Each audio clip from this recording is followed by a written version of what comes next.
The first song I sampled in Kendrick Lamar's Duckworth is a song by Ted Taylor, and the song was called Be Ever Wonderful.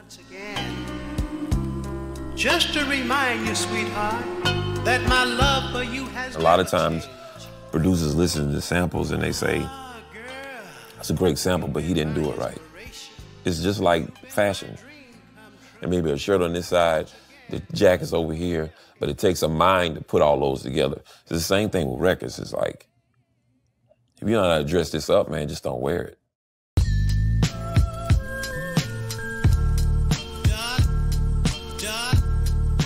Sometimes people make beats and don't understand body motion means a lot, especially when it comes to the region you're making the beat for. So if I'm thinking of classic West Coast, I'm thinking this, I'm thinking of all the like different, you know, foot movements and all of that stuff. And I also knew that Ludacris used this for Splash Waterfall.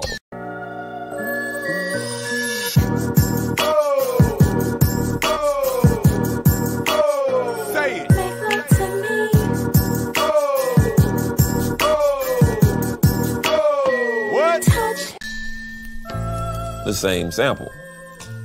So now I'm thinking, okay, I have to flip it another way. So I'm fighting against 3 or 4 different thought processes. The second song that I sampled in Duckworth for Kendrick was called Ostabi Tribe.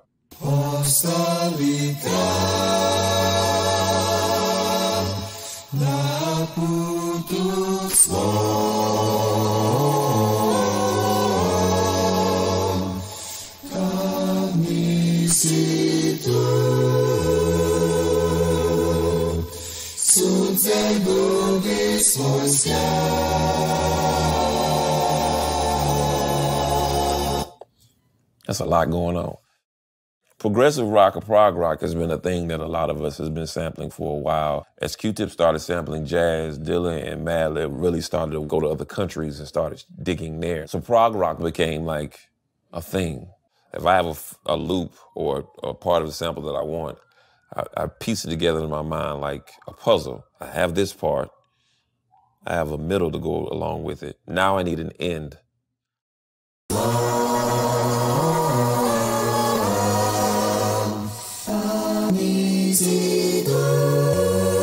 He beat the case and went back to hustling. Bird shuffling. Anthony rang. The first in the projects with the 2-tone Mustang.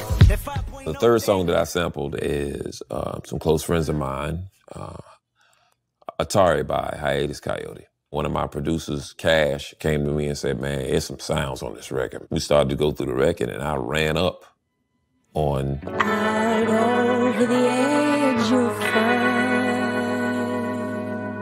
I read in an article one time that Pete Rock said that he did 25 beats a week. That's 1,000 jumpers a day. Am I shooting 1,000 jumpers a day? Or I'm shooting 200 jumpers a day? And so I started to come up with a thing called 30 before Thursday. I start on Monday, and my goal is to have 30 beats before Thursday. I would listen to every song on the record. So by the time another producer came along, they say, man, you took every great sample off of this record. There's nothing left. So after a while, you know, I had like 8 Hiatus Kaiyote beats. So now I'm sampling the now and sampling my friends. Crooked cops told Anthony he should kick it. He brushed him off and walked back to the Kentucky Fried Chicken. See at this chicken spot there was a light-skinned nigga that talked a lot with a curly top and a gap. I'm just doing what Pete did for me. Pete and Preem did for me and what James Brown did for them. It's still just a paying it forward. I just always look at it as a link in the chain, man. Like, it's a link in the chain. So it trips me out, but, you know, I still, man, these young boys getting better. This is not like the NBA where you can retire. Like, this is, you have to keep going.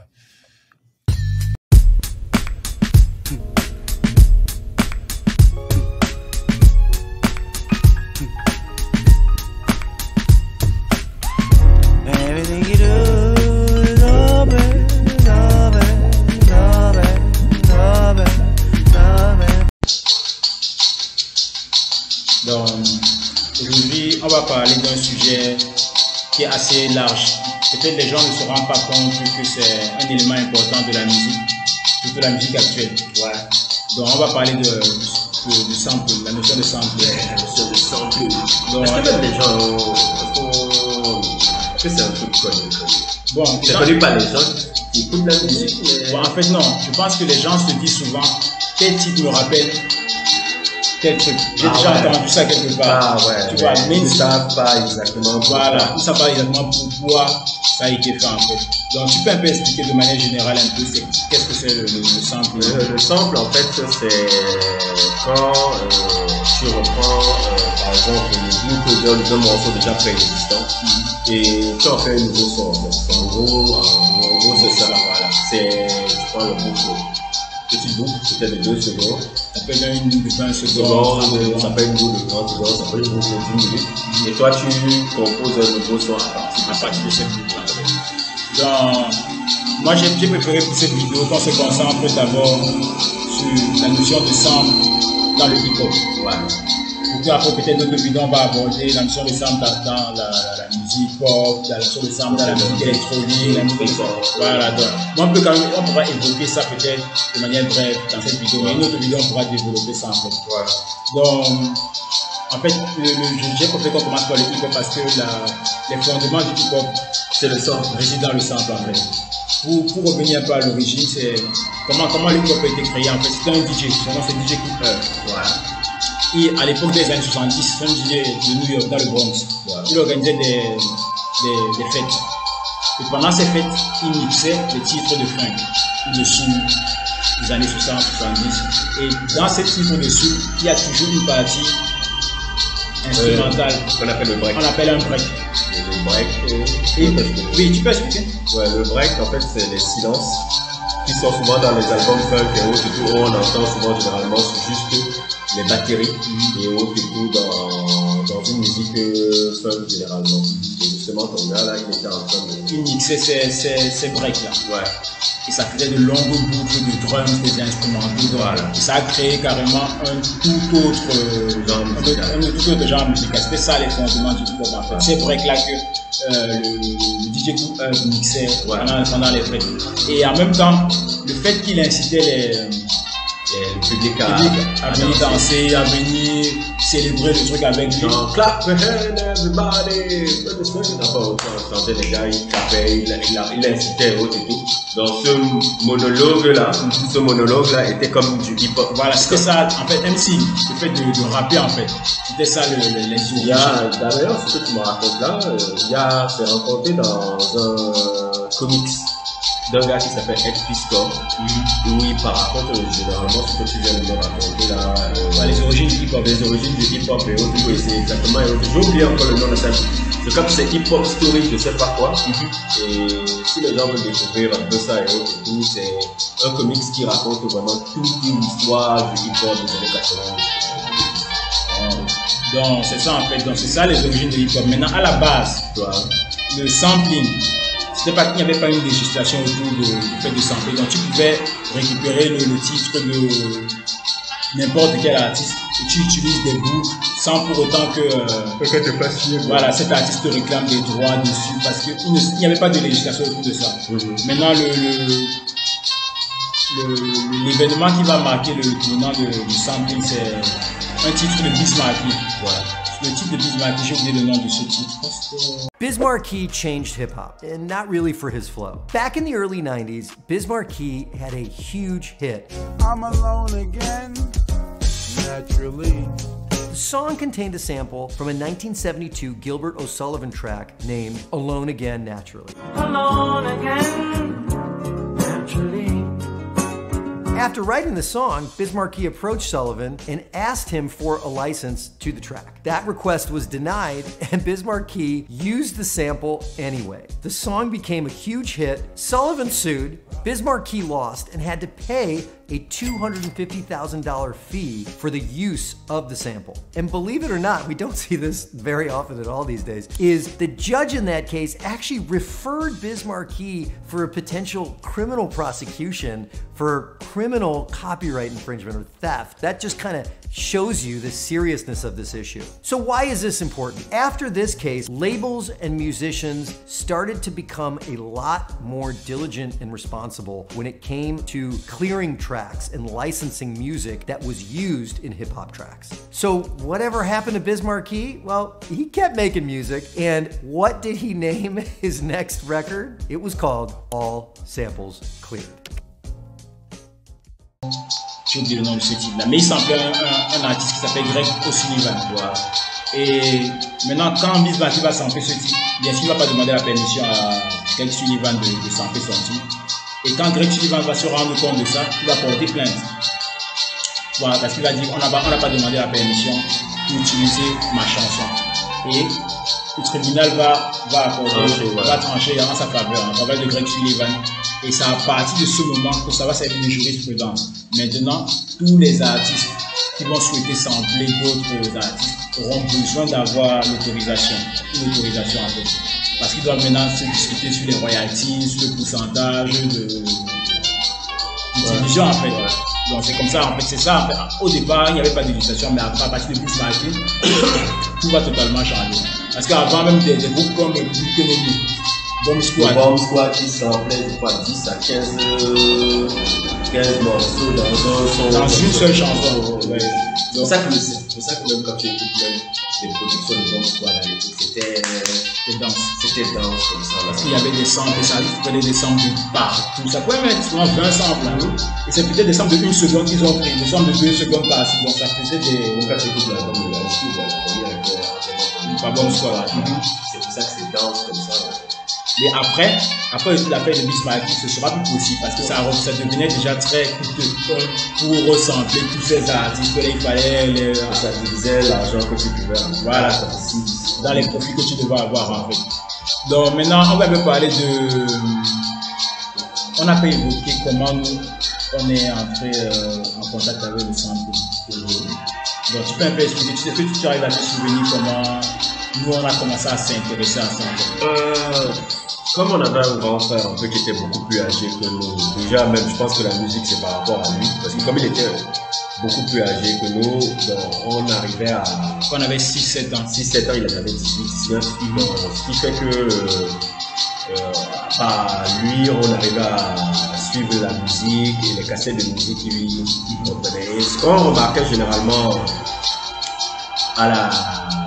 quand on regardait les clips télévisés, il y avait souvent le truc à MCM où on montrait le nom de l'artiste, sa chanson, et il y avait des noms en bas, tout juste en bas, que je me demandais, je sais pas. On se demandait, oui. On se demandait, je me demandais toujours avec toi là, c'est quel? C'est le nom de quel? C'est qui ces gars et autres et tout? C'est quoi M. Elizondo dans les sons de Dr. Dre? Non, c'est Young. André Young. Il y avait souvent, je voyais M. Elizondo. Oui, Mike Elizondo c'était le pianiste. Je voyais souvent M. Elizondo. Derrière les Chad Hugo, C.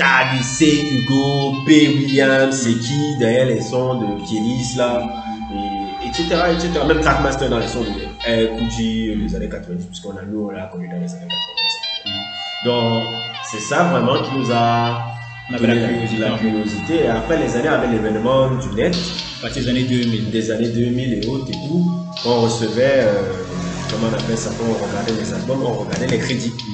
Et c'est là où on a commencé à taper les noms. Ah, tel est un producteur de tel est un producteur. Et on voyait aussi les samples en bas. Les noms de artistes, ah, ça vient d'un sample de tel. Par exemple, telle chanson contient un sample de tel. J'ai dit, mais c'est qui ces artistes? Donc, c'est pas eux qui ont créé ça de A à Z. Ça te donnait alors, si tu avais un peu encore de curiosité, de te demander, ok, c'est qui ces gars-là? Tu les découvres et autres et tout. Et par prolongement aussi, il y a eu Woodsample. Ça, c'était un site. C'était un site internet et autres et tout. Je sais pas comment je te dis, je suivais dans l'album de Little Brother là. Je suis tombé sur le site là et je voyais sample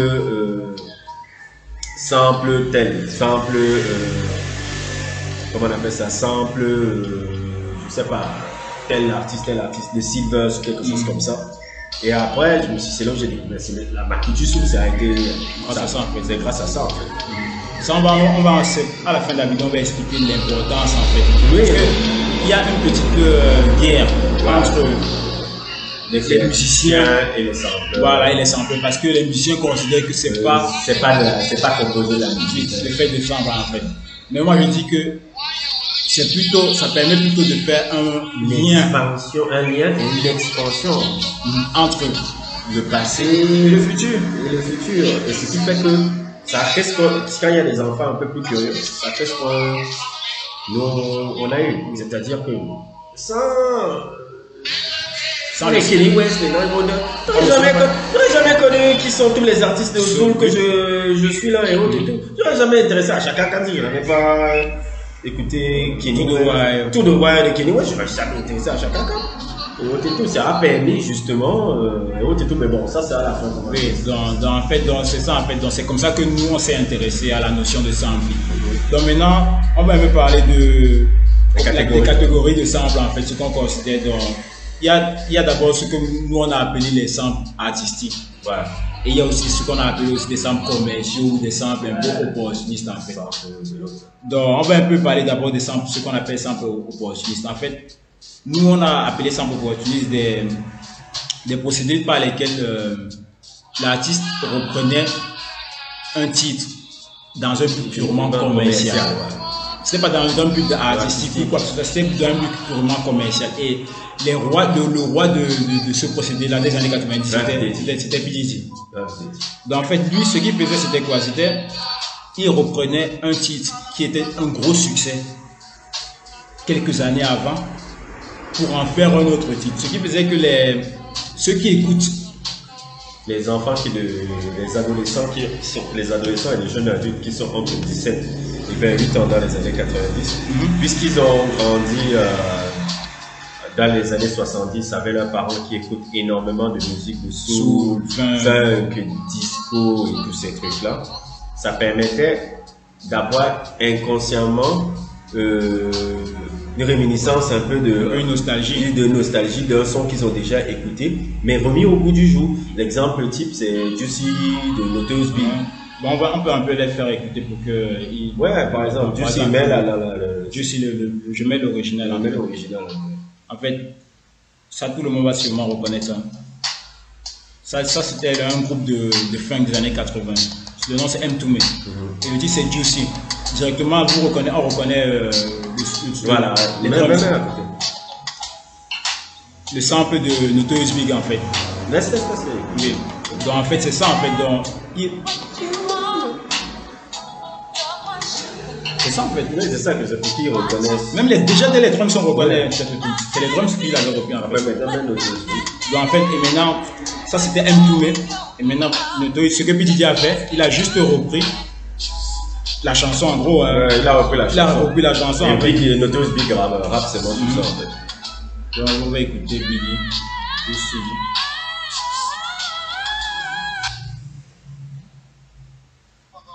Ça c'est le titre de Notorious Big. Déjà la mélodie même déjà c'est déjà reconnu. Déjà quand tu es adolescent, ça te rappelle déjà quelque chose. Dès que tu entends les premières notes de la mélodie.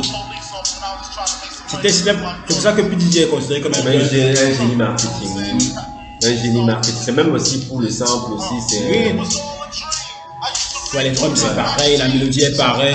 Donc ce qui fait que comme ça tu es là, imagine un peu les jeunes, ça les remet au goût du jour. Dans les années 70 quand ils étaient petits et autres et tout là-bas et les papas ils disent ah il rappe bien. Les personnes âgées aussi. Ils disent ah ouais il a repris le truc de l'autre là. Eux aussi ils achètent aussi parce que ça les rappelle aussi ce que eux ils ont vécu. Donc tu as même pas le public jeune et le public vieux. C'est pour ça que Diddy est un génie marketing incroyable, mais c'est opportuniste. Parce qu'il n'y a pas une volonté artistique véritable dans ce procédé-là. C'est clairement commercial. Tu sais que tu as un but commercial. Bon, la musique c'est commercial. Non, la musique c'est un business. C'est un business. On peut pas dire. Je ne peux pas critiquer. J'ai dépassé le stade de ah ouais, de grand bullshit. Mais je reconnais le génie marketing de Diddy en termes. Je dis même. Bon, ça c'est une aparté, hein. Notorious Big ne serait pas devenu ce qu'il est devenu sans Diddy. Hein. C'est Diddy qui a complètement. Si Diddy n'était pas là, Notorious Big serait un simple rappeur. Battle MC. Oui, comme un peu. Il y a quel artiste qui n'a. Par exemple, je ne sais pas si tu t'es intéressé à ça, Cannibus. Oui, Cannibus, il serait Cannibus. Cannibus, en matière de Battle MC, freestyle. C'est un champion, un grand champion. Mais maintenant, pour faire la transition avec Bon, il y a aussi le bif avec LFG, mais je dis, même avant ça. Bon, il y a eu. C'est ça. Oui, ça l'a tué. Ça l'a tué. Mais quand tu rappelles quand Cannabis montait là. Il n'aurait pas pu avoir le truc que les gars. Oui, mais il n'aurait pas eu le truc là, genre sous que ça s'est passé avec le bif avec LFG et tout. Mais c'est vrai, je comprends exactement ce que tu veux dire. Parce que le Toast Big, vraiment, c'est Didi qui a l'imagerie de Big Papa, l'imagerie, la musique, c'est lui qui l'a. C'est sa chose en fait, c'est sa construction. C'est sa vision en fait. C'est sa vision. Donc c'est ça en fait. Donc il y avait PDG et il y avait aussi d'autres producteurs. Eux, leur nom c'était Trackmaster. Je sais, les gens ne les connaissent pas trop quand même parce que ils se sont pas vendus de manière leur image en fait. Parce que PDG s'est vendu non seulement en tant que producteur mais en tant que star. Président de label, artiste. Oui, voilà. Donc on le voyait partout. Donc Trackmaster aussi, ils ont eu énormément de succès dans les années 90 en fait. Et ils reprenaient la même formule que PDG. Par exemple, le titre de du mec à Foxy Brown. Oui, Eugene Wild, c'est ça que tu veux mettre, non? Oui. Eugene Wild, Gotta Get It Up. Oui. Par exemple, il y avait un titre de Foxy Brown qui était produit par Trackmasters. Le titre c'était Gotta Get You Home. Directement, les gens, vous allez le reconnaître.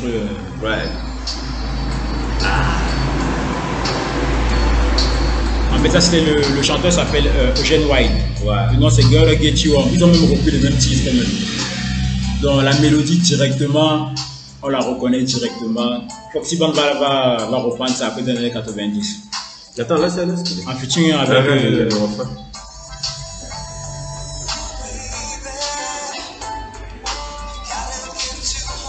ça c'est Eugene Wild en fait. Maintenant Foxy Brown, elle va reprendre ça.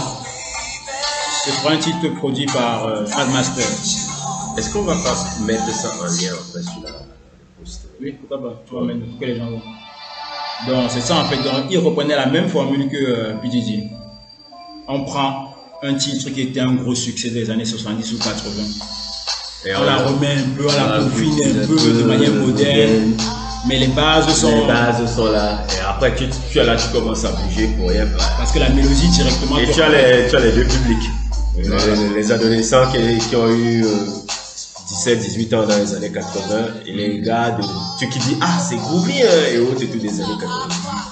Bon, c'était ça en fait. Et maintenant, mais à cette époque-là, comme ça, il fallait être un peu comment on appelle.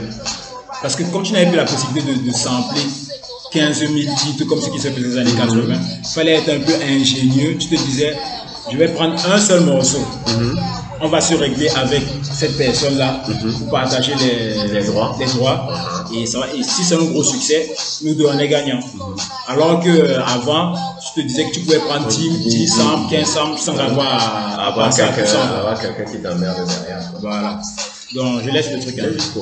Ok, donc c'est ça en fait. Donc il y avait PDG, Trackmaster, c'était eux les principaux des années 90 de hip-hop. C'est eux qui avaient le plus de succès en fait en matière de production parce qu'ils avaient cette formule là.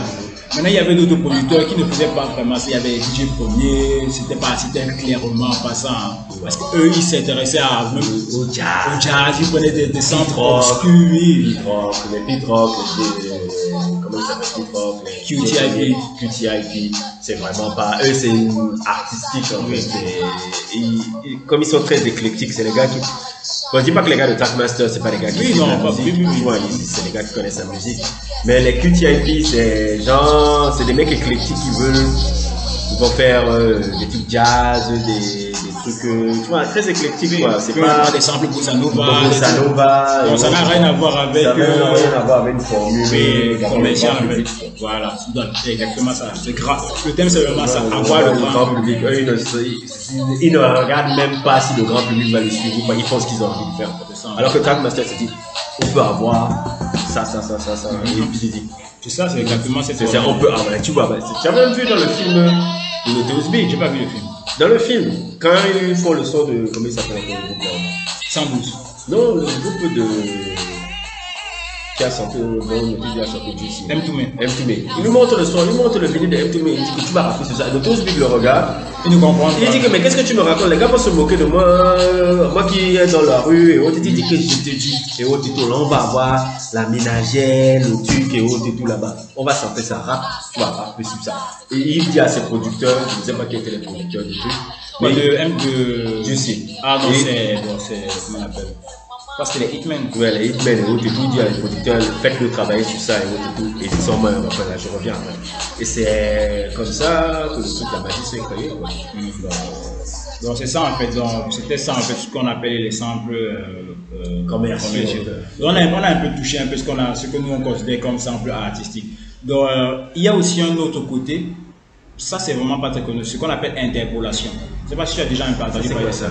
Bon, tu sais ce que c'est, mais peut-être le nom ne te dit. En fait, la différence entre sample et interpolation, c'est que l'interpolation, tu ne reprends pas une boucle, tu reprends une mélodie. Sample and interpolation versus original.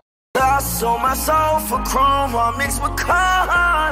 Yes, I'm splashing in fashion, I can't take no loss. Cause I'm good, yeah, I'm feeling alright. Baby, I'ma have the best fucking night of my life.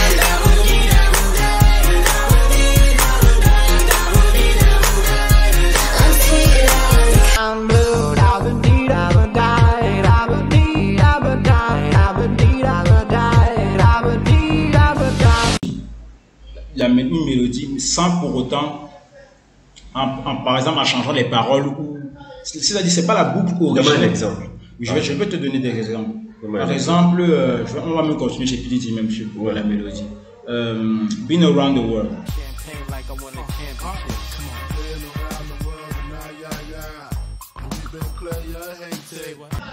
Oui. De Maze là, oui.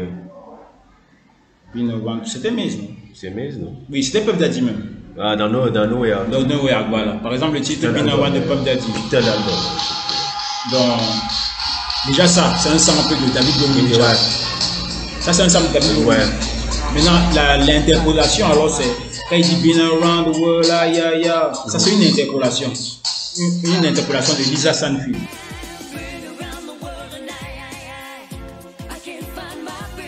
Ah, interpolation, c'est quand tu prends des paroles dans... Pas forcément des paroles, ça peut être même une boucle de piano, mais tu la rejoues d'une autre manière. Yeah, en fait. Je sais pas si tu comprends. Je vois un peu, même dans notre travail, on fait un peu ça. C'est ça, par exemple Lisa Stanfield là. Ouais. Tu vois, là s'il n'a pas samplé ça, il a fait une interpolation du refrain de Lisa Stanfield. Il y a encore un autre exemple, Fujis. Non, laisse-les écouter. Ok, on va mettre l'écouter parce que quand on parle, je sais qu'ils arrivent maintenant. Ok. Roman l'interpolation. C'est ça l'interpolation. Ouais. Il a juste repris ces paroles. Ouais. Been around the world, yeah, yeah. C'est pas un sample, ça c'est une interpolation. Ouais. Par exemple aussi Fujis. Quoi encore? Oulalala. Oulalala. Ouais, elle reprend Tina Marie là. Tina Marie, ça c'est.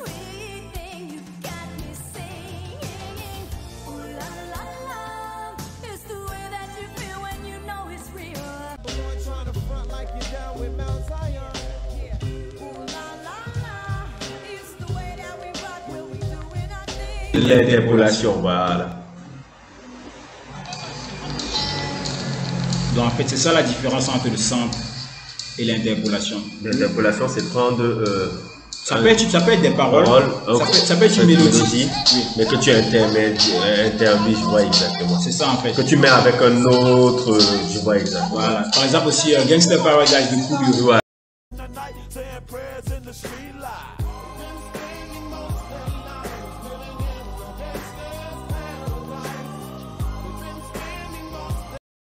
Il a interpolé une chanson de Stevie Wonder.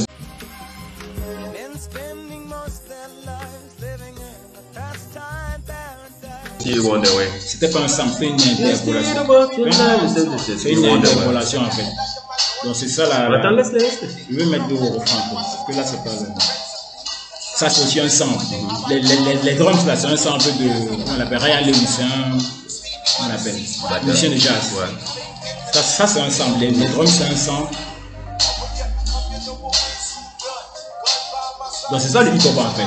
C'est des interpolations, des samples, les mixtures entre souvent par exemple un son de basse.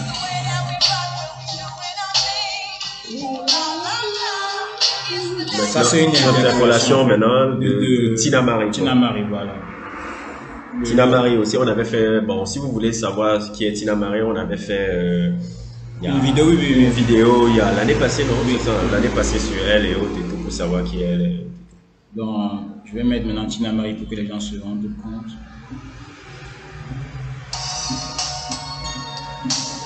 Déjà, dès la mélodie, tu te rends déjà compte que ça sonne déjà même dans tes oreilles. Mais ça, c'est pas un sample. Oui, mais les paroles déjà viennent dans ta tête en fait. C'est ça en fait l'interpolation. J'ai failli oublier de parler de ça quand on voulait parler. Parce que c'est pas un sample à proprement dire, mais c'est toujours une catégorie de sample en fait. Donc, c'est ça en fait. Donc, il y a l'interpolation et il y a aussi ce qui nous intéresse, comme nous on approche à la composition, c'est les samples un peu artistiques. Parce que ça nous permet de nous intéresser un peu plus à la musique en profondeur. Et ça fait que c'est pour ça que je dis les plus grands producteurs de hip-hop, c'est ceux qui suivent la musique en général. C'est pas les gars qui sont seulement là en train de suivre un autre artiste hip-hop et autres. Bien sûr, uniquement la soul, le funk, la musique électronique, les plus grands producteurs de hip-hop suivent la musique. Par exemple, des gars comme... C'est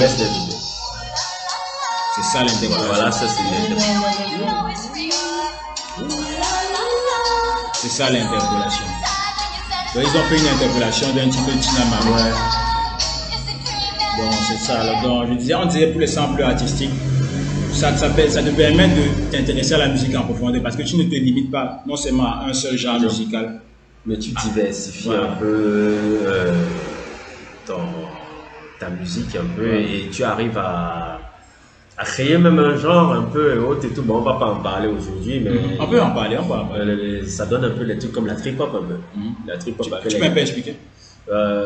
Tu veux, j'explique un peu. La trip-hop, c'est un peu une variation. On dirait un peu, oui, vous voyez, il y a le mot hop. C'est une variation du hip-hop, hein? C'est une variation du hip-hop. Mais là où il y a beaucoup, par exemple, un peu des samples de musique psychédélique, des samples de dub, des samples de trucs. Et le groupe qui incarnait beaucoup ça, c'est Massive Attack. Massive Attack, ce n'est que des samples un peu... Mais avant eux-mêmes, il y a eu... Oui, il y en a eu, les gars de... pas Cocteau Twins, Ariane Kelly. Non, je voulais pas parler de lui. Avant, il y a eu des Brian Eno. Brian Eno, oui, bon, ça c'est l'ambient. Mais c'était du sample, hein? Je sais que c'était du sample, mais... Tu vois, comme je veux toujours rester un peu dans le truc de hip-hop, je veux pas commencer à parler de Brian Eno, de Clément Scream, tu vois, c'est trop loin. On va rester un peu sur le truc de hip-hop. Et Massive Attack, c'est quand même les premiers albums sont presque hip-hop quand même et autres et tout.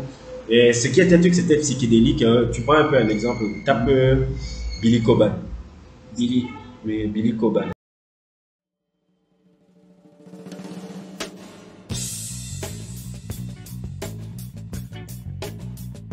Stratus et autres et tout. C'est un batteur de jazz là.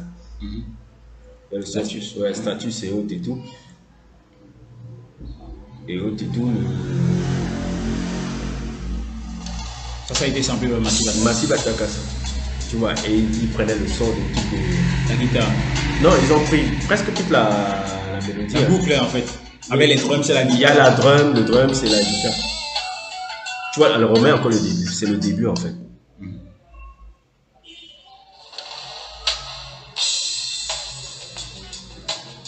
Tu vois le début là. Maintenant, alors quand tu vas mettre Massive Attack,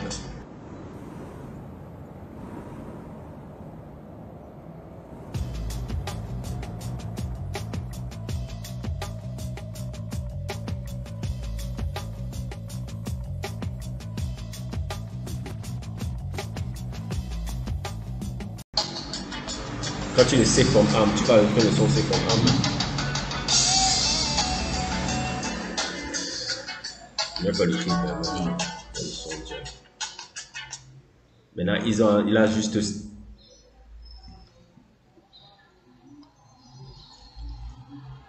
Ils les ont mis la voix de comment ça. En fait, ce que eux ils ont fait, ils ont introduit cette notion de sample dans le milieu. Le milieu indie rock, pop, le milieu des blancs, tu vois là. Parce que eux, c'est comme eux, leurs antécédents sont des musiciens.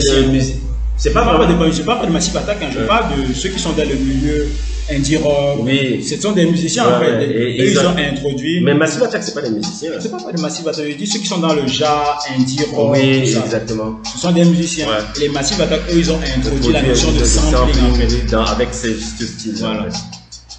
Tu vois, il a juste un peu ralenti. Il a enlevé un peu la basse.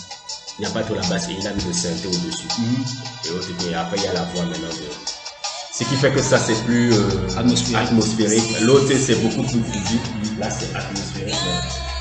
Non, en fait, ils ont introduit ça dans le... Ils ont introduit ça dans la vibe un peu des rock psychédélique. Après, quand tu vois l'album Mezzanine, c'est complètement même les samples de post-punk, des trucs comme ça. Et tout. Ce qui fait que maintenant, je pense que avec tous ces groupes-là, Massive Attack, Portichet et tous ces gars de trip-hop, ça a permis maintenant assez, parce qu'il faut le dire, c'est beaucoup plus des blancs maintenant, de cette vibe-là, indie rock et autres et tout, a permis maintenant eux aussi d'intégrer le sampling et autres et tout. Par exemple, il y a une interview de, tu as entendu parler du groupe Mablody Valentine, non? Mablody Valentine, c'est un groupe de showgaze, un peu rock, un peu, on va dire, un peu imagé un peu. Et eux, ils essayaient d'étudier Tricky. Quand il avait fait Maxime Tricky, c'est un artiste un peu de trip-hop aussi qui était dans Massive Attack, qui est aussi dans le sampling. Et ils essayaient de comprendre un peu comment lui, il arrive à créer cette atmosphère, ce truc. À travers plusieurs trucs et autres et tout. Et ils ont étudié le sampling en écoutant les albums de Tricky et de Massive Attack. Alors que ce sont des musiciens. Ils ont intégré ça dans leur son. Des groupes comme Cocteau Tree, Mablody Valentine, Prima Screen, c'est ce qu'ils ont fait. C'est ça, c'était un peu c'est ça en fait. Donc c'était pour expliquer que ça a eu une influence également dans les genres musicaux qui méprisaient un peu. Oui, qui méprisaient un peu ce genre. Parce que par exemple le hip-hop, quand c'est arrivé, on méprisait un peu ce genre parce qu'on se disait vous ne créez rien. J'ai envie de dire, la musique doit être toujours méprisée à la base. Regarde comment on méprise la musique. Même maintenant, regarde, le trap qu'on le méprisait au début. Maintenant les gars tu vois Ariana Grande qui fait un album. Ils intègrent maintenant ça. Même dans les artistes un peu weird, un peu haut et tout, là, je peux le sentir. Même Toro Imo maintenant. Bon, lui, bon, c'est pas comme s'il méprise. Dans les drums, c'est haut et tout. Je ne dis pas qu'il méprise, mais moi je pourrais pas me dire qu'un artiste comme Toro Imo, quelques années avant, allait te mettre des trucs de trap derrière et autres.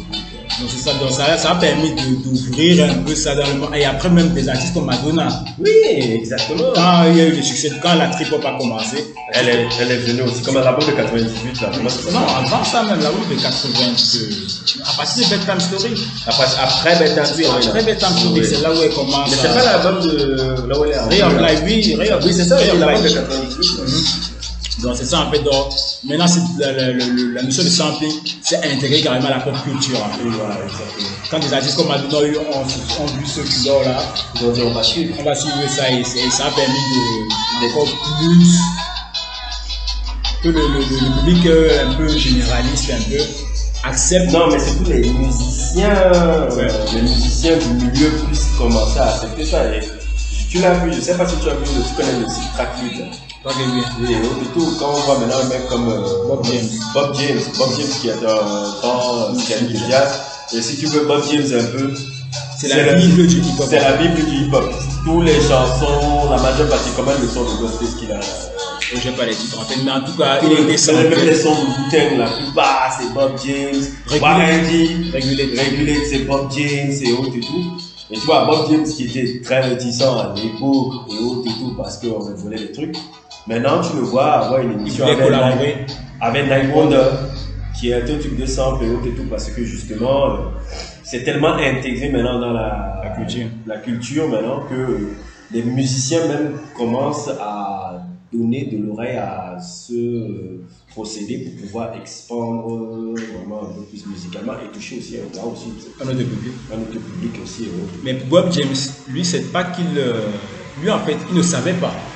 Il était samplé. Mais il savait pas, c'est son neveu qui l'a. Non, ça c'est il y a eu on peut donner un exemple. Par exemple, Warren G. Regulate. C'était son neveu qui écoutait un titre, qui a écouté Regulate. On peut même faire écouter Regulate de Warren G. Donc son neveu a écouté à la radio par hasard un jour Regulate.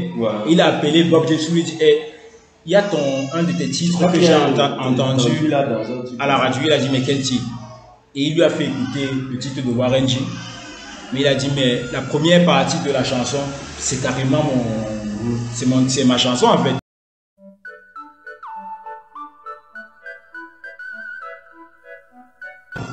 Et Warren G ne l'avait pas contacté. Et en fait, Warren G, en fait, régulait le sample principal, c'est pas Bob James, c'est Michael McDonald. The east side of the LBC on a mission trying to find Mr. Warren G. Seen a car full of girls, ain't no need to tweak. All of you search know what's up with 213. So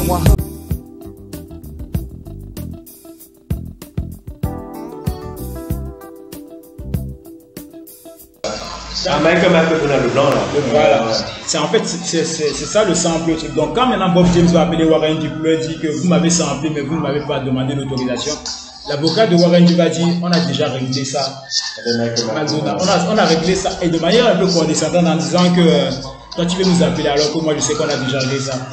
Et Bob James va lui dire non, je parle pas de la boucle principale, je parle les sifflements, il y a les sifflements, c'est ça qu'ils ont samplé de Bob James. Bob James en fait. C'est après ça que. C'est ça qui est McDonald. Oui, toute la boucle principale c'est Michael McDonald en fait, c'est pas Bob James. C'est les petits sifflements là que c'est Bob James. Et maintenant alors c'est quand alors il va lui dire je parle des sifflements, ça c'est ma chanson. C'est après qu'ils vont se rendre compte qu'effectivement Warren G avait aussi pris là-bas, donc ils vont s'arranger après. Il y a par exemple aussi Run DMC des années 80. Ils ont samplé énormément Bob James, mais maintenant Bob James va se rendre compte de ça 15-20 ans après. Voilà. Il y a eu une limitation au niveau du temps pour faire des réclamations en fait. Voilà. Donc je me dis que si il était au courant de tous les samples qu'on avait fait de royalties, il aurait peut-être multimilliardaire. Parce que le hip-hop l'a énormément samplé. Il y a aussi celui qu'on a beaucoup samplé, c'est James Brown. Lui, les drums, la plupart des drums hip-hop, les drums classiques du hip-hop, c'est James Brown. Tous les drums c'est James Brown. Il y a aussi un break, comment ça s'appelle? Le amen break. Le amen break là, ça c'est le.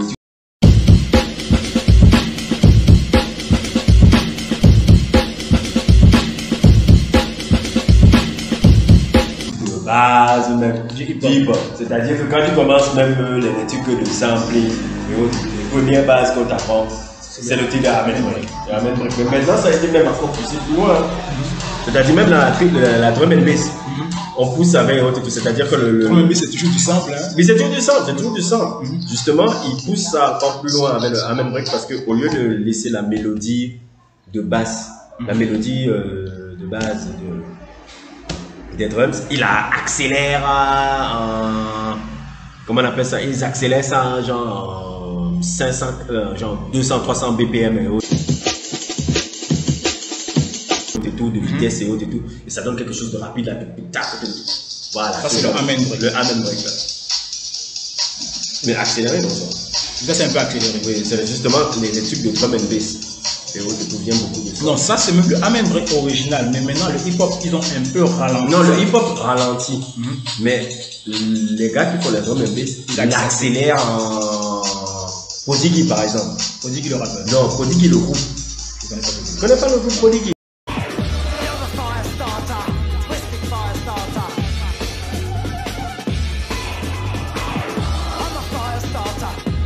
Prodigy c'est un groupe un peu de. Tu connais Chemical Brothers, non? Il y a Chemical Brothers et Prodigy un peu. C'est des groupes un peu qui ont un peu justement le drum and bass et autres et tout là-bas. Et leurs albums justement utilisent beaucoup les trucs de amen break, mais ils accélèrent à des millions de temps et autres et tout là-bas. Même quand tu écoutes aussi les albums du groupe Chemical Brothers, il y a beaucoup ça là. Donc c'est ça en fait. Donc ils ont. Ça ne se limite plus uniquement au hip-hop en fait. Ça a maintenant touché plusieurs genres et ça a permis le succès de plusieurs artistes. Ça a permis d'un peu ouvrir l'acceptation du sampling, même pour les musiciens purs et durs en fait. Ils se sont dit, on peut intégrer ça à notre musique, même y ajouter des instruments même. Ouais. Ne plus se limiter en disant que ça c'est de la musique, ça c'est pas de la musique. Justement, Massive Attack, c'est ça qui a été le génie avec eux. C'est que dans leur type de sampling, ils ont commencé à mener des musiciens. C'est pour ça qu'après, en menant des musiciens, ça a poussé alors le truc. Quand tu vas dans un concert de Massive Attack, c'est comme si tu partais regarder pratiquement de musique classique. Tu vois un peu. Parce que et c'est pour ça que j'aime beaucoup l'évolution de Kanye West. Parce que justement, Kanye West et autres et tout qui est fait aussi, c'est pas un pionnier, mais on dirait le sampling, ça a été sa base dans tous les trucs. Il a, quand on voit les évolutions de ses albums, à partir de Late Registration, et autres et tout, mais je dirais aussi à partir de Graduation. Late Registration, c'est là où il amène oui, l'orchestral, je veux pas, c'est pas ça que je veux dire en fait, c'est pas sur le point de l'orchestral en fait. C'est un peu c'est pas sur le point de l'orchestral en fait, c'est sur le point un peu de, comment on appelle ça, de sortir même du sample soul funk. À partir de Graduation, quand il commence à sampler maintenant des groupes électroniques comme Daft Punk, des groupes un peu, de rendre un peu des sons un peu beaucoup plus new wave, un peu avec l'album qui a 808 Heartbreak. Et ma Beautiful Dark Twist aussi qui est, comment on appelle ça, c'est ça qui a fait que Kanye West vraiment soit écouté maintenant par une frange blanche alternative en fait. Et le fait de sampler des Bonnie Iver, c'est un Fast Stevens. Tu vois un peu ce que je veux dire? Ça l'a permis maintenant de branch out une vibe. C'est pour ça que par exemple les gars qui sont écoutent un peu les trucs comme les groupes un peu indie rock, Fleet Fox et autres aiment Kanye West. Parce que justement à cause de quand tu vas leur demander quels sont les albums, ils vont pas te citer de collègues, tu vas pas tout le monde te citer ces deux-là parce que justement Kanye West a poussé son délit du sample dans pouvoir sampler des trucs de rock, des trucs de... Quand tu entends, comment ça s'appelle King Crimson, Power. C'est King Crimson. Il est parti sampler King Crimson. Il est parti sampler un groupe comme King Crimson. King Crimson, c'est un groupe de rock progressif anglais des années 70. Donc ça donne une autre, non seulement hip-hop et autres et tout, mais ça ouvre. Tu peux pas dire que c'est hip-hop ça. Power, c'est hip-hop pour toi ça. Ça va au-delà de, tu vois un peu, c'est rock, c'est, tu vois un peu, justement parce que le sample de base, c'est King Crimson et après ça. Je crois qu'il y a Slash à un moment. Non, il y a tellement de trucs, mais. Ça c'est King Crimson ça. Non, pas l'interpolation qu'il y a de 24. Non, c'est pas de ça dont je voulais parler. C'est même pas de Power, c'est une autre chanson en fait. C'est pas de Power que je ok. Parce que Power, je sais que c'est King Crimson de la base. Et ce qui l'a permis aussi à toucher ce public-là. En faisant ce type de sample-là, Kanye West aurait été toujours un artiste populaire. C'est pour ça que justement Kanye West, on le regarde pas comme Jay-Z. Oui, parce que Jay-Z c'est un artiste hip-hop. C'est un artiste hip-hop, tu vois, un peu businessman, artiste hip-hop. Mais que Kanye West, on le regarde comme artistico. Non, tu n'as même pas pris un bon exemple. Toi, tu as pris Jay-Z. Jay-Z c'est pas un producteur. Moi, je peux plutôt te prendre un exemple comme Nine Wonder. Le Nine Wonder, voilà, exactement. Les Nine Wonder, les DJ premiers, voilà. Je ne mettrai pas son nom là parce que lui il est aussi. Qui? Je ne mettrai pas Madlib. Non, pas Madlib, non. MF, non, tu vas dire. Non, je ne vais pas dire là, eux sont trop critiques. Des artistes purement hip-hop qui basaient tout leur. Voilà, ceux qui ont basé tout leur. Truc sur le sang, soul, hip-hop, Apollo Brown, voilà. Tu vois un peu ce genre de gars là. Odyssey un peu.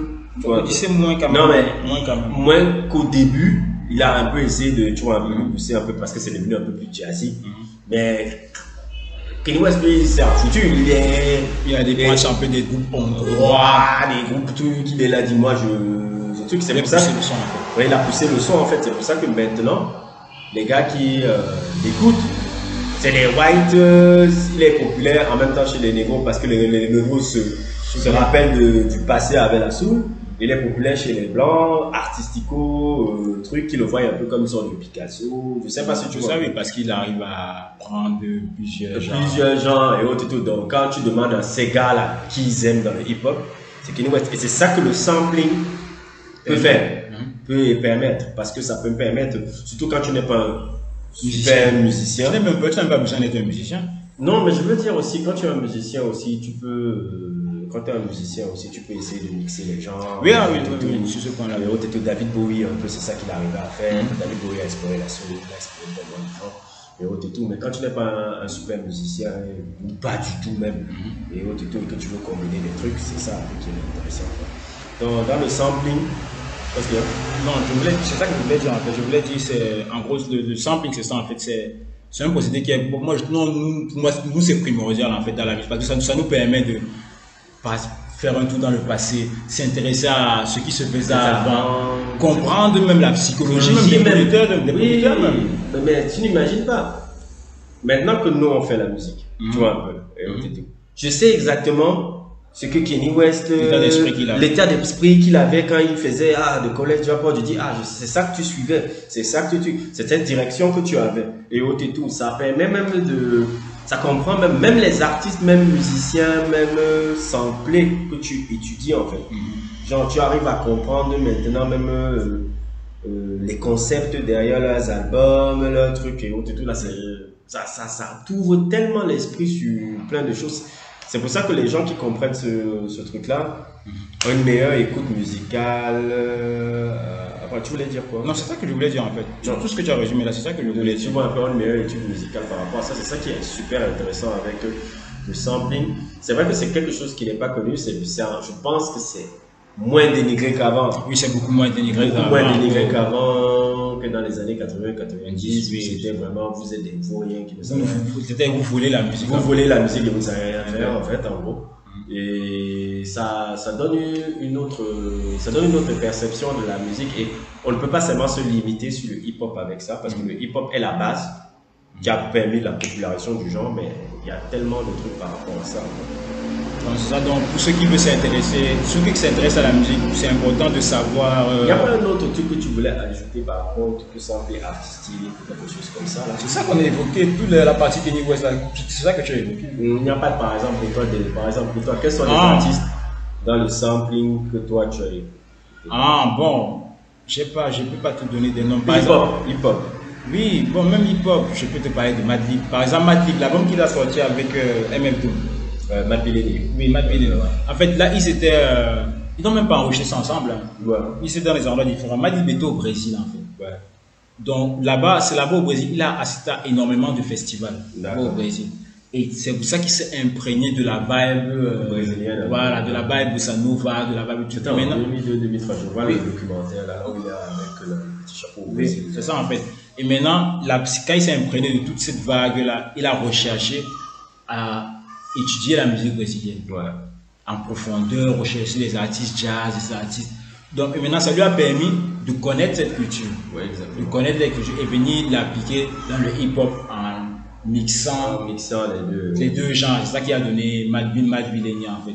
Donc c'est ça. Donc le fait d'avoir la volonté de sampler, ça lui a permis de carrément s'intéresser à, on peut dire un pays, s'intéresser à la culture brésilienne. Le gars, par exemple, l'album favori de Matt Billeni, c'est l'album de Arthur Verocai. Il a dit ça. Oui, il disait que c'est l'album qu'il suit 5 ans. Arthur Verocai, c'est un artiste brésilien des années 70 qui est très intéressant que les gens devraient découvrir aussi.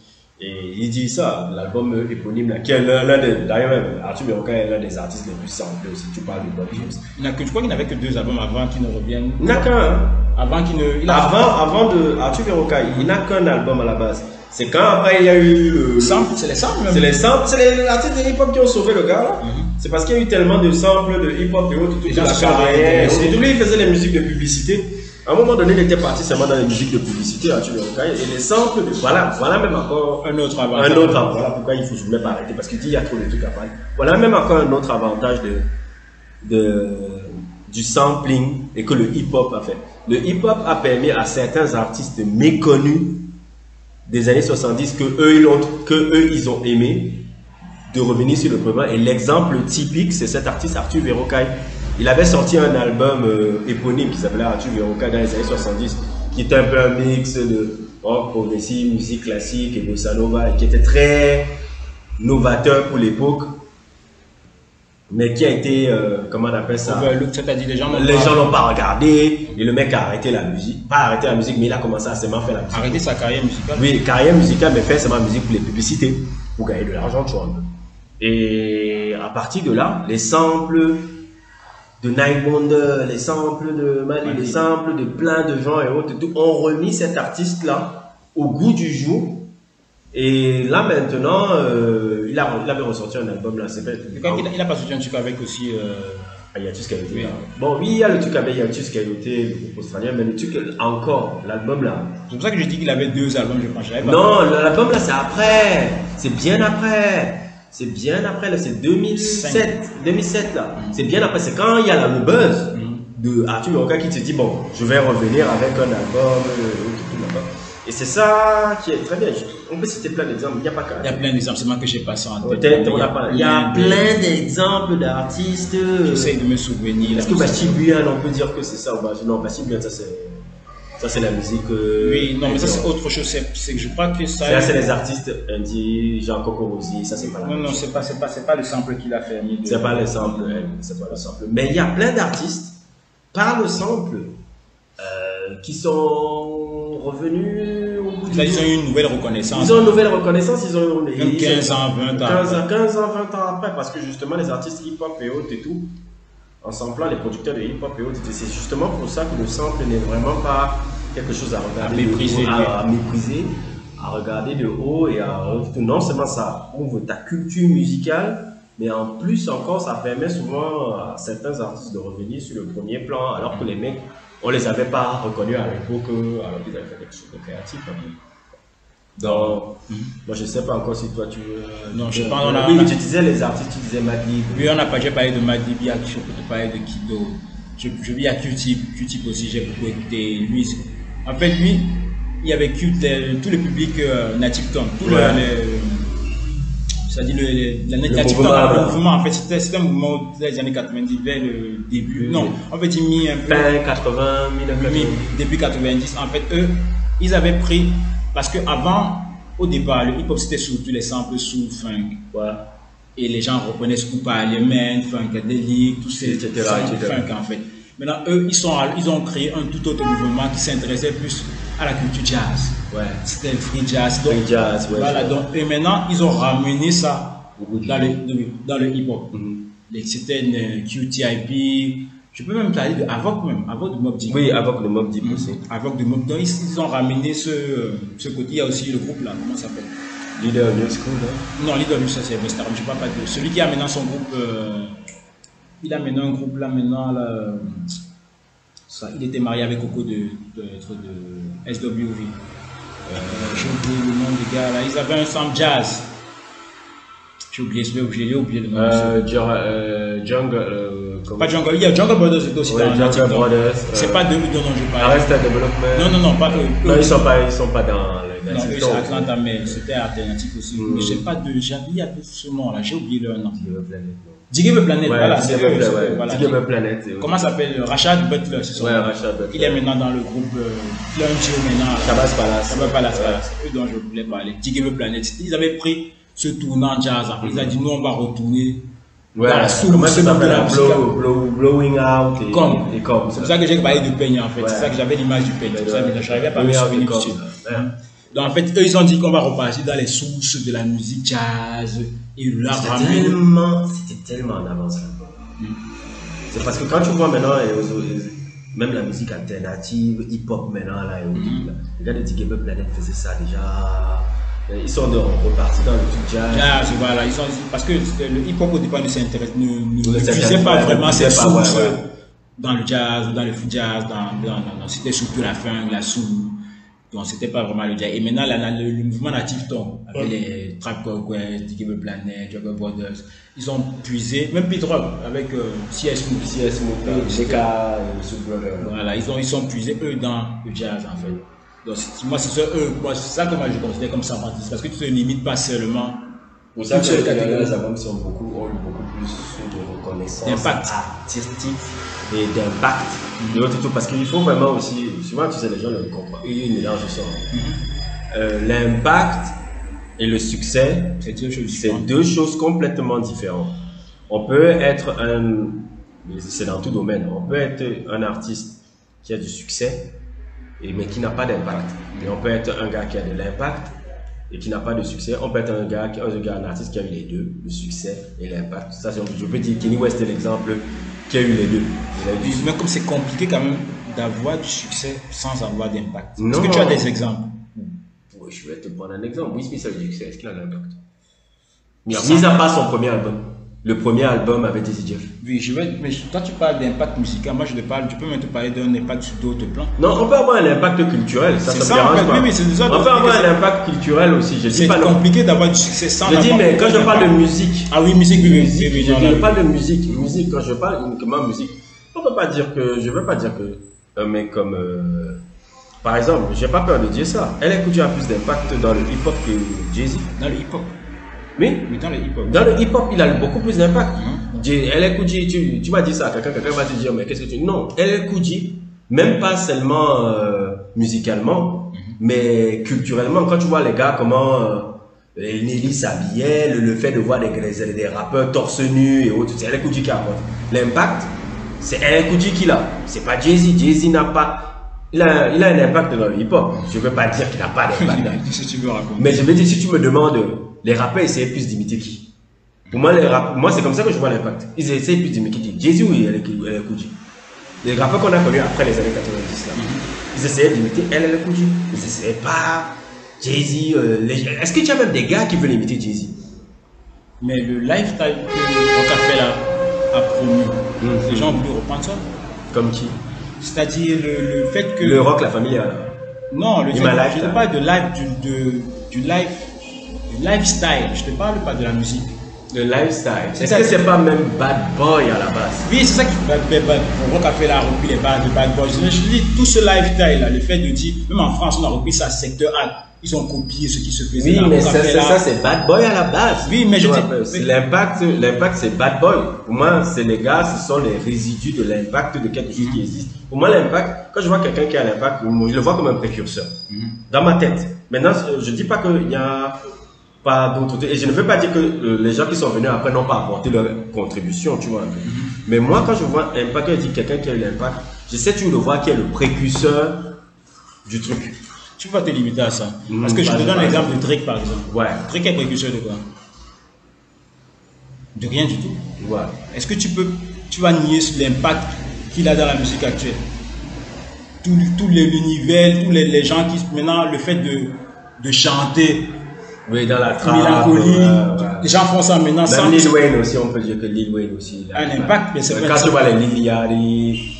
C'est un précurseur de rien du tout. C'est pour ça que je dis, si tu ne veux pas limiter ça. En fait, c'est pas dans ma définition. En fait, la définition que je valide, c'est-à-dire mon impact, quand je dis impact, c'est définition un peu qui valide un peu une légitimité artistique un peu intéressante, un peu pour moi, tu vois. Même si je sais que c'est très vaste, tu peux avoir des gars qui ont l'impact sur un style, une culture, mais Drake, quand tu me parles de Drake, par exemple, où tu vois par exemple l'impact de Drake? Regarde le hip-hop, par exemple, si tu te souviens bien. Oui. Avant, oui, exactement. Qu'est-ce que je veux dire? C'est-à-dire, avant, il y avait un dédain pour les gars qui chantaient et qui s'étaient considérés. Un peu mélancolique, un peu. Ouais. Tu montes un peu. On pouvait pas voir un gars Marvin Rome, Imo là. Le Imo. C'est Drake. C'est Drake. Ouais. C'est Drake qui a permis que ça s'ouvre en fait. Parce qu'avant, on méprisait ça. Quand tu étais artiste hip-hop, tu ne devais pas avoir montré tes faiblesses. Tu devais montrer que tu as les femmes, tu devais montrer que tu as l'argent, tu devais pas montrer que tu as ces faiblesses-là. Et le succès de Drake a apporté le côté emo. Ou maintenant tu pouvais, c'est pour ça qu'après, je peux même te dire, Drake a un impact sur existant. Oui, je suis d'accord. Même si le style musical est pas le même, mais il a un impact sur ces gens. Parce que justement, ces gars-là, on a permis de voir tous ces gars emo là, et Juice WRLD. Tous ces gens-là. Ouais. Tu vois, c'est dans ce sens-là, je dis, tu ne peux pas limiter l'impact sur le fait d'être précurseur parce que tout est une continuité. Ouais, parce que même aussi, Kid Cudi, il était avant Drake. Il a eu un impact sur ce que Drake a fait après. Kid Cudi, c'est même, je peux dire, même avant Drake dans ce délire. Dans ce délire, même si tu vois, je vais beaucoup plus aller vers Kid Cudi parce que la musique qu'il fait est beaucoup plus artistiquement intéressante que celle de Drake qui est beaucoup plus commerciale et autres et tout. Mais je vois exactement ce que tu veux dire par l'impact de Drake. Par exemple, tu vois, quand tu dis impact de Drake, dans ma tête, j'ai l'impression que plus c'est The Weeknd qui a fait quoi? Qui a plus d'impact musical que lui. Ah, tu vois. Tu vois, dans ma conception de la musique, tu vois un peu, j'ai l'impression que, oui, Drake. The Weeknd s'est inspiré de Drake aussi, The Weeknd, c'est clairement, au départ, quand c'est même Drake qui le lance même. Mais Drake le lance, mais The Weeknd. Parce que justement, Drake s'est rendu compte que celui-là s'est inspiré de moi. Mais House of Balloon. Je te parle pas de musicalement, l'atmosphère. Mais l'atmosphère, tout, le gars, lui, il a créé son objet. L'atmosphère de House of Balloon, c'est clairement Drake. C'est clairement inspiré de Marvin's Room. Tu n'as pas l'impression que tu es, quand tu écoutes l'album de Weeknd, tu n'as pas l'impression que tu es sous. Non, en fait, parce que, je vais t'expliquer. C'est ça aussi que tu veux. Drake, parce que tu parles de Take Care, Take Care, à la base, ça doit être l'album, les 5-6 morceaux qu'on écoute là-dedans, doit être dans l'album de The Weeknd. Et il a donné, tu sais qu'il y a l'histoire là où il avait donné 6-7 morceaux là. C'est le son The Weeknd, c'est pour ça que l'album de Drake là est trop apprécié là. C'est le son de The Weeknd et autres et tout. Oui, il a découvert, tu vois un peu, The Weeknd et autres et tout. Mais The Weeknd avait aussi, comment on appelle ça, lui et son équipe là, je sais pas comment c'est le producteur là, avait une originalité. Tu vois un peu. Je dis pas qu'ils ont copié Drake. Non, je dis pas qu'ils ont copié Drake. Je veux pas dire que c'est copié Drake, mais ils avaient une originalité. Et en plus, lui encore, il poussait beaucoup plus avec les. Oui, je sais, mais je te parle. Je te parle pas de ça. Je te parle de l'atmosphère. Je te parle pas musicalement. Je vois musicalement. Non, si tu étudies vraiment Assobalou, les premiers projets de tu vois, tu sens quand même qu'il y a l'influence de Drake. Parce que l'autre avait piqué dans tes cœurs. Bon, ça je peux pas te dire parce que j'ai pas vu tu as pas vu l'histoire là? J'ai pas vu cette histoire où on dit que l'autre a piqué. Non, pas piqué. Il avait donné 5 Cool Love. Cool Love ne doit pas être dans Take Care. Cool Love c'est autre. C'est pour ça que quand il n'a pas signé à OVO, il devait signer à OVO, il a dit non, je vais pas être ton Tinda et autres et tout, qui va te fournir, tu vois un peu, ma créativité, je vais écrire ma légende de mon côté un peu. Donc c'est ça que je te dis. Il y a un peu cette confusion là par rapport à l'album Take Care où on se dit ah ils sont très non, c'est parce que le mec lui a donné littéralement 6 sons de son album. Mais le truc de ce que je voulais dire c'est que tout est une question de continuité en fait. Ouais, quand tu vois Kanye West, parce que même à la base Kanye West aussi 808 Outbreak. Même pas, je ne parle même pas seulement de 808. L'image de Kanye West dans le collège rap. Ouais, je vois a cassé tout le mythe du rappeur. Le mythe du rappeur. Je crois que c'est le premier rappeur nerd qui a autant de succès comme ça. Parce qu'on ne peut pas compter Kwame était un outsider et autres. Mais Kanye West a cassé ça avec quand il est venu avec parce que c'était l'image du nerd que la vie ne lui réussit pas forcément. Parce que le rappeur c'était quoi son image des années 90, c'était j'ai beaucoup d'argent, j'ai beaucoup de femmes, alors que macho là. Voilà, donc et maintenant Kanye West est venu casser ça. Et après Kid Cudi a suivi. Kid Cudi a suivi dans un délire un peu plus mélancolique. Non, c'est encore plus parce que lui il parle, non, en fait Kid Cudi a amené les trucs de dépression en fait. Voilà, c'est ça que je parle, c'est ça que je voulais appeler. Dépression, parce que là lui, Kid Cudi, c'était les dépressions, les suicides, des trucs qu'on n'entendait pas dans le hip-hop en général. C'est pour ça que moi je ne m'attarde, je ne reste pas focalisé sur les précurseurs en fait. Parce que tout est une continuité, il y a une influence, il y a quelqu'un qui apporte un plus, et ça donne après des copies maintenant, des copies sur copies. Là, c'est totalement sorti du sujet. Non, c'est toujours intéressant parce que on a parlé de sample. Ah oui, bon. Ça rejoint toujours quand même. Parce que parler de sample, c'est parler d'influence. Et parler d'influence, ça montre un peu de voir comment les choses évoluent autour du temps et comment ça peut aller même jusqu'à la culture. Parce que la musique, c'est pas juste. Et c'est bon qu'on ait un peu ce débat. Pas du débat, mais la discussion intéressante un peu de voir un peu entre les impacts et autres, et voir aussi les différences, un peu ce que toi tu légitimises dans ta tête comme impact et ce que l'impact aussi est plus global. Il y a d'autres gens, ils voient l'impact, c'est le succès. Tu vois, alors pour moi, tu vois, c'est pas le cas, quoi, tu vois. Et c'est ça qui est intéressant. Le sample est beaucoup plus vaste, quoi. Donc, je crois qu'on a fait le tout. Pour ceux qui veulent s'intéresser, il y a des sites, par exemple le site dont tu as parlé, WooSample. Moi, je veux donner un conseil à ceux qui s'intéressent à la musique. C'est que quand vous voyez un titre qui vous plaît, essayez de regarder les crédits, celui qui a composé, celui qui a écrit. Et après, vous pouvez même essayer de chercher, même s'il n'y a pas eu un sample, vous regardez par exemple, si WooSample, ça répertorie tous les la majorité des samples. En fait, c'est compliqué de ne pas trouver un sample sur WooSample. Et un autre encore, il y a même des vidéastes sur Internet qui font des bonnes choses là. Bandstand, par exemple. À partir de Bandstand, par exemple, généralement, Bandstand, c'est sur YouTube. C'est une chaîne YouTube. Généralement, quand il y a un album qui vient de sortir, ils font toujours ce petit truc là de sortir tous les samples qui ont été utilisés et montrer même comment ils ont fait les sons de... décortiquer le sample, comment il a été fait. Par exemple, On peut voir, tu peux taper par exemple celui que je voyais souvent là, tout à l'heure, le créateur Igor, comment lui il avait pris le sample de tel groupe de new wave, de trucs et autres, et comment il composait au-dessus, ou bien Pusha T, comment ça s'appelle là? Détonnant. Il y en a plein et autres et tout, comme ça. Et Bandstand nous montre même les processus, même les albums faits dans le passé, des trucs comme ça. Et ça, on va mettre ça en lien. Ouais, on va mettre ça en lien et autres et tout. Et ça permet de, comment on appelle ça? Je dirais, non pas seulement de démocratiser, mais démystifier ce truc un peu de la musique du gars qui crée à partir de rien. À partir de rien, à partir de trucs que c'est seulement des génies. Non, c'est des mecs qui ont étudié la musique et qui suivent le plus la musique et autres et tout. Et quand tu vas voir, peut-être même la personne qui peut regarder ça peut même essayer de se tenter et autres et tout. S'il y a un gars qui est connu, il peut devenir quelqu'un d'autre parce qu'avec Internet et autres et tout, aujourd'hui, franchement, on a accès à tout, on peut tout faire, quoi. Bon, c'est ça, on va essayer de mettre ça en lien. On va mettre ça en lien, on va mettre ça en lien. Ok.